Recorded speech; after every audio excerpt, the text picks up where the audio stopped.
Assalamualaikum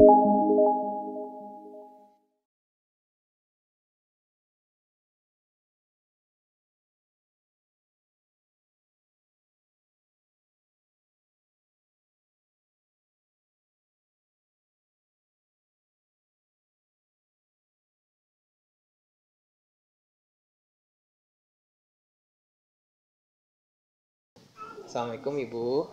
Waalaikumsalam Pak. Bagaimana kabarnya Bu, sehat? Alhamdulillah baik. Ya, syukurlah kalau begitu. Begini Bu, saya boleh minta waktunya sebentar untuk wawancara? Oh iya, boleh. Boleh. Ya, terima kasih sebelumnya ya Bu. Ya. Ini tidak akan lama, mungkin hanya sekitar 5-15 menit ya. Iya, boleh. Nah, di sini saya punya satu kasus yang mana nanti saya akan bertanya kepada Ibu bagaimana sikap Ibu menghadapi kasus seperti ini. Nah, berikut kasusnya akan saya bacakan dulu ya Bu. Boleh. Nah, ini kasusnya itu kasus Ibu Guru Tati. Jadi ada seorang guru yang bernama Ibu Tati. Ibu Tati ini adalah guru kelas 5 yang merupakan rekan kerja Anda. Yang mana sama-sama mengajar kelas 5 yang kelasnya paralel. Jadi ini kelasnya bersampingan dengan kelas Ibu ya. Gitu.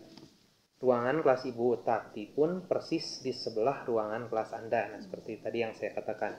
Ibu Tati terkenal sangat disiplin dan cenderung galak, Ibu Tati ini. Pada sisi lain, Ibu Tati juga kerja keras dan murid-muridnya pun selalu mendapatkan nilai-nilai yang sangat baik.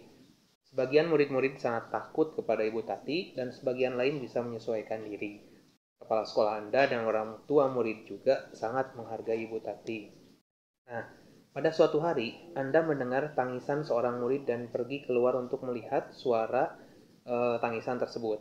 Nah, Anda melihat seorang murid perempuan, ini kelas 5, berlutut di atas bebatuan sekolah yang sangat panas hari itu. Berarti ini pada siang hari ya, Bu. Menghadap di depan pintu kelas Ibu Tati. Jadi ada seorang anak perempuan sedang menangis di depan pintu kelas Ibu Tati. Kemudian, Ibu melihat Ibu Tati tampak tidak menghiraukan suara tangisan muridnya dan tetap mengajar seperti biasa. Jadi Ibu Tati malah mengacuhkan murid tersebut. Padahal murid tersebut menangis dan berlutut di depan kelasnya.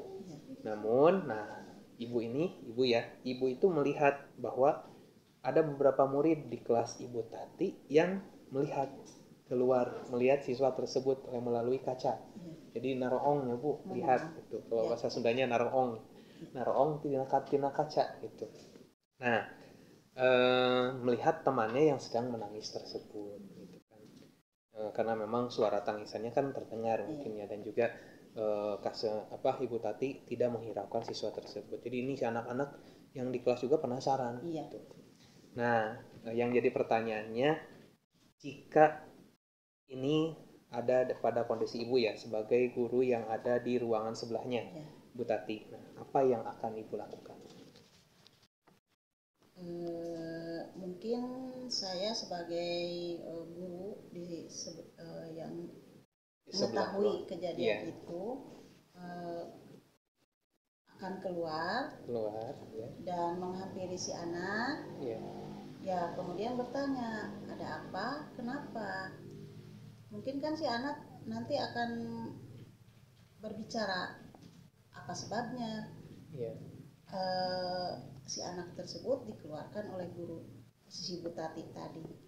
Nah, setelah saya tahu permasalahannya, karena mungkin itu adalah konsekuensi dari si anak tersebut, kesalahan si anak tersebut, saya sebagai guru yang melihatnya mungkin memberikan nasihat kepada si anak. Nasihat supaya si anak itu bersabar dan mengakui kesalahannya dan tidak akan melakukan lagi, mengulangi lagi kesalahan tersebut, mungkin begitu. Mungkin juga termasuk ini mungkin kalau sudah mengakui kesalahan nantinya meminta maaf meminta maaf kepada gurunya gitu. Nah, itu baik.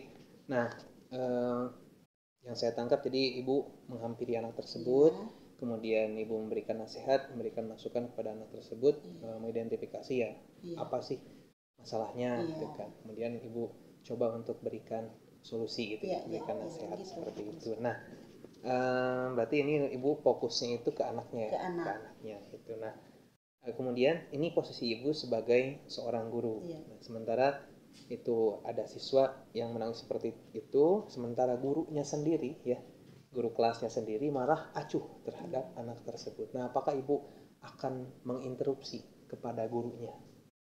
Mungkin untuk sementara ini ya mungkin ibu tidak akan ya. Oh, iya. Berarti ibu tidak akan menginterupsi Bu Tati ya, Bu Tati yang pada saat itu sedang mengajar. Ya. Jadi pilihan ibu, sikap ibu tidak akan menginterupsi kepada Bu Tati. Baik seperti itu. Jadi ibu hanya akan fokus kepada anaknya, tanpa istilahnya menginterupsi kepada Bu Tati. Nah, ini alasannya apa? Mengapa ibu tidak berinisiatif atau memutuskan untuk menginterupsi Bu Tati? Ya.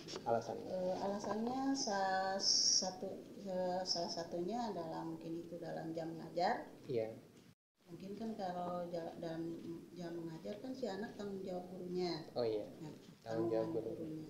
Terus kedua kalau kondisi si anak melakukan kesalahan seperti itu, mungkin kondisi di kelas saya juga akan melakukan seperti itu. Ya, memberikan konsekuensi kepada si anak melakukan kesalahan dan itu merupakan konsekuensi atas kesalahannya. Kan itu adalah wewenang gurunya masing-masing kan. Baik, jadi tidak menginterupsi gurunya karena memang gurunya ini ada di jam pelajaran kurikulum ya, kurikuler. Kemudian tidak menginterupsi itu karena memang itu ada di dalam wewenang gurunya. Gitu. Dan juga apakah itu mungkin merupakan sebuah kesepakatan dari kelas tersebut yang sebelumnya sudah disepakati, kemudian anak tersebut melakukan kesalahan dan itulah konsekuensinya. Mungkin seperti itu ya. Iya Pak, begitu. Baik, oke Bu. Terima kasih ini atas waktunya. Saya sudah dapat poin-poin jawaban dari kasus ini gitu. Bagaimana pandangan Ibu terhadap kasus ini? Terima kasih Ibu telah meluangkan waktu bersama saya. Mungkin itu saja Bu ya. Terima kasih Bu. Sama-sama Pak.